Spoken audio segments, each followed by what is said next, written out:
या मालिकेच्या आजच्या भागात आपण पाहणार आहोत. प्रिया तिच्या खोलीमध्ये असते आणि त्यावेळी प्रीतम त्या ठिकाणी येतो.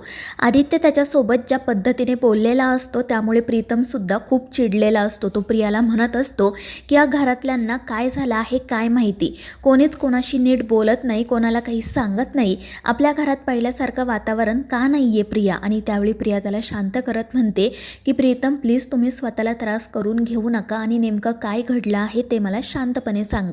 तर प्रीतम म्हणू लागतो की ती पारू बघ ना, गावी जाण्यासाठी निघाली आणि आपल्याला पटेल असं कारण सुद्धा ती सांगत नाहीये आणि दादा सुद्धा तिला अडवत नाहीये. आणि त्यावेळी प्रिया म्हणते की पारूचं काहीतरी काम असेल म्हणूनच ती गावी जातीये ना, आणि तुम्ही काळजी करू नका. आणि त्यांचं बोलणं सुरू असतानाच पारू त्या ठिकाणी येते. प्रीतम तर तिच्यावर खूप चिडलेला असतो, त्यामुळे पारू प्रियासोबत बोलू लागते. प्रिया तिला म्हणत असते की पारू खरंच गावी जाणं गरजेचं आहे का. तर पारू म्हणत असते की हो प्रिया मॅडम, मी तुम्हाला सांगितलं ना, गणेशची तब्येत खूप नाजूक आहे आणि म्हणूनच मी त्याला गावी घेऊन जाते. आणि मग त्यानंतर तिला अहिल्याने जो पेनड्राईव्ह दिलेला असतो तो पेनड्राईव्ह ती प्रियाला देत म्हणते की यामध्ये खूप महत्त्वाची माहिती आहे आणि मला असं वाटतं की हा पेनड्राईव्ह तुम्ही तुमच्या जवळ ठेवावा. पण तितक्यात दामिनी त्या ठिकाणी येते आणि पेन ड्राईव्ह पाहून ती खूप घाबरते. तिला असं वाटत असतं की हरीशचा जो पेन ड्राईव्ह आहे जो तिने फेकून दिला होता तोच पारू आता प्रियाला देते आणि त्यामुळे तिला काय करावं हे सुचत नाही. तर इकडे प्रिया आणि प्रीतम पारूसोबत बोलण्याचा, तिला थांबवण्याचा प्रयत्न करत असतात. तर पारू म्हणत असते की काळजी करू नका, मी लवकरच घरी परत येईल. आणि मग ते ऐकून प्रियासुद्धा म्हणते की ठीक आहे, गणीचं कारण दिलं आहे म्हणून मी आता तुला थांबवत नाही आहे, पण तू प्लीज लवकर परत ये. आणि त्यावर पारू हो म्हणते आणि त्या दोघांचा निरोप घेऊन तेथून बाहेर पडते. दुसरीकडे आदित्य ऑफिसला जाण्यासाठी निघालेला असतो आणि तितक्यात त्या बंगल्यातील एक माणूस त्या ठिकाणी येतो. तो आदित्यकडे एक पेन ड्राईव्ह देत सांगतो की आदित्य सर, मी मागे झाडांना पाणी घालत होतो तिथे मला हा पेन ड्राईव्ह सापडला. आणि तो पेन ड्राईव्ह बघून आदित्यला असं वाटतं की हा त्याच्या आईने पारूला दिलेला पेन ड्राईव्ह आहे. त्यामुळे तो खूप चिडतो आणि मनाशी म्हणू लागतो की आई त्या हरीशच्या नावाने शाळा सुरू करणार आहे आणि तिने त्या शाळेची जबाबदारी या पारूवर सोपवली आहे. पण या पारूला साधा एक पेन ड्राईव्हसुद्धा सांभाळता येत नाही. कसा सांभाळता येणार म्हणा, तिला लोकांच्या भावनांची काही किंमतच नाही आहे. आणि मग रागातच तो पुन्हा त्याच्या खोलीत जातो. दुसरीकडे पारू आणि गणी त्यांचं सगळं सामान घेऊन त्यांच्या गावी जाण्यासाठी निघालेले असतात. सावित्रीसुद्धा तिच्या सोबत असते. सावित्री पारूला म्हणत असते की पारू बाळा, तू तिकडे एकटी कशी राहणार, तुला आदित्य बाबांची आठवण येणार नाही का. तितक्यात प्रिया आणि प्रीतम त्या ठिकाणी येतात, त्यामुळे सावित्री लगेच विषय बदलते. आणि त्यावेळी दामिनी देखील त्या ठिकाणी असते. प्रिया आणि प्रीतम बाहेर आहेत, तर आपण त्यांच्या रूममधून पटकन तो पेन ड्राईव्ह घेऊ आणि कुठेतरी फेकून देऊ असा विचार करत ती प्रियाच्या आणि प्रीतमच्या खोलीत जाते आणि तिथे तो पेन ड्राईव्ह शोधायला सुरुवात करते. दुसरीकडे प्रीतम आणि प्रिया पारू आणि गणीसोबत बोलत असतात. या गणीला सांगत असते की तू लवकर बरा हो आणि पुन्हा इकडे ये, मी तुला जास्त दिवस शाळा बुडू देणार नाही आहे. आणि त्यावर गणीसुद्धा हो म्हणतो. त्यानंतर पारू प्रियाला सांगू लागते की प्रिया मॅडम, तुम्ही घरची काळजी घ्या, देवयाईंची काळजी घ्या आणि मी सांगितल्याप्रमाणे श्रीकांत सरांना वेळेत त्यांची गोळ्या औषधं द्या. आणि त्यावर प्रिया हो म्हणते. तर प्रीतम पारूला विचारत असतो की पारू, तुला सगळ्यांची काळजी आहे पण दादाची काळजी नाही आहे ना. आणि त्याचं असं बोलणं ऐकून मारुती खूप चिडतो, पण तो त्या क्षणी काही बोलत नाही. पारू रागातच म्हणते की मी इथून गेल्यानंतर आदित्य सरांना उलट आनंदच होईल. आणि मग ते सगळ्यांना काळजी घ्यायला सांगते आणि गणीसोबत तेथून जाण्यासाठी निघते.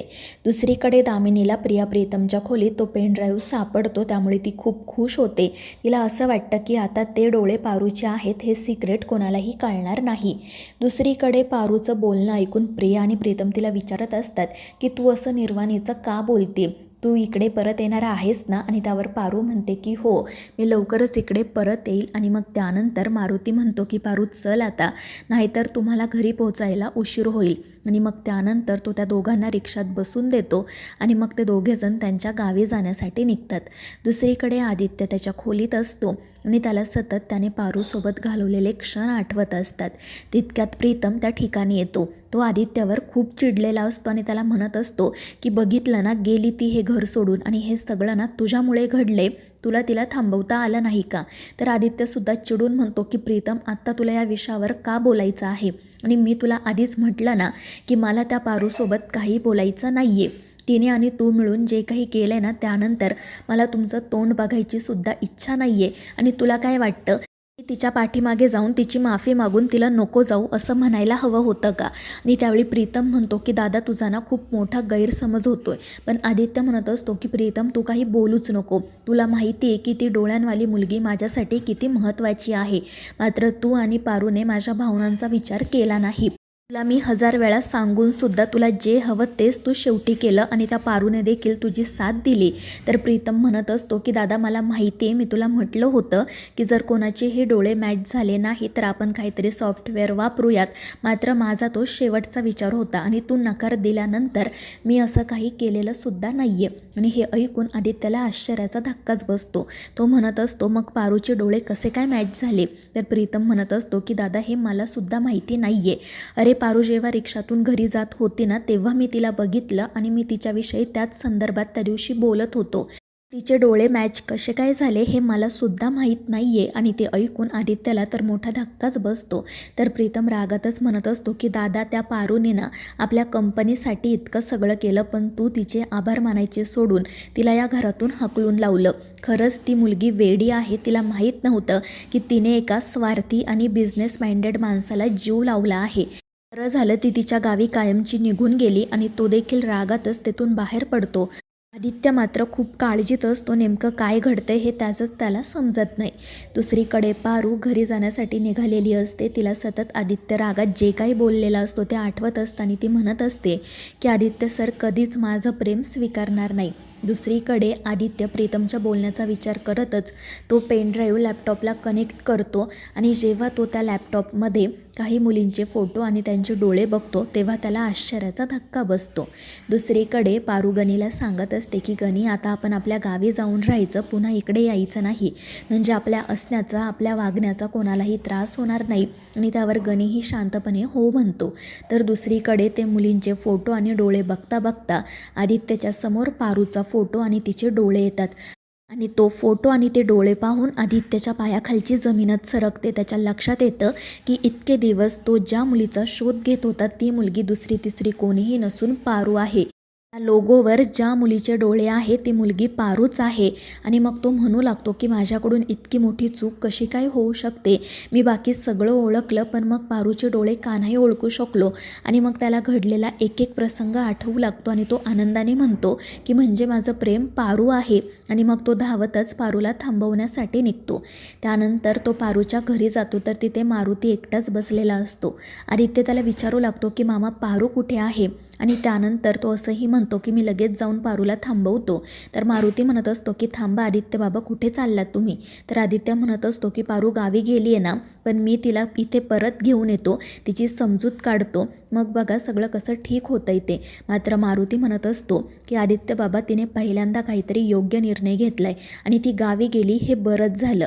कारण जेव्हा माझी पारू गावावरून शहरात आली होती ना, तेव्हा ती साधी भोळी अल्लड होती, पण तिला शहराचं वारं लागलं. मला तिची खरंच खूप काळजी वाटायची. आता पण ती परत गावी गेली आहे ना, आता माझ्या जीवाला कसलाही घोर नाही. पण ते ऐकून आदित्य म्हणू लागतो की मामा असं तुम्ही का बोलताय? आणि ते ऐकून मारुती म्हणतो की हे बघा आदित्य साहेब, जे काही घडलं त्याचा पारूला ना खरंच खूप त्रास झाला आहे. तिने किर्लोस्करांना आपलं सर्वस्व मानलं होतं आणि म्हणून ना अनेकदा माझ्या पोरीच्या जीवावर संकट आली. पण मी तिला सांगितलं की ते मालक आहेत आणि आपण नोकर, त्यामुळे आपली पायरी ओळखून वाग. आणि ते ऐकून आदित्य म्हणू लागतो की मामा हे काय बोलताय तुम्ही? मी पारूला कधीच नोकर म्हणून वागणूक दिली नाही.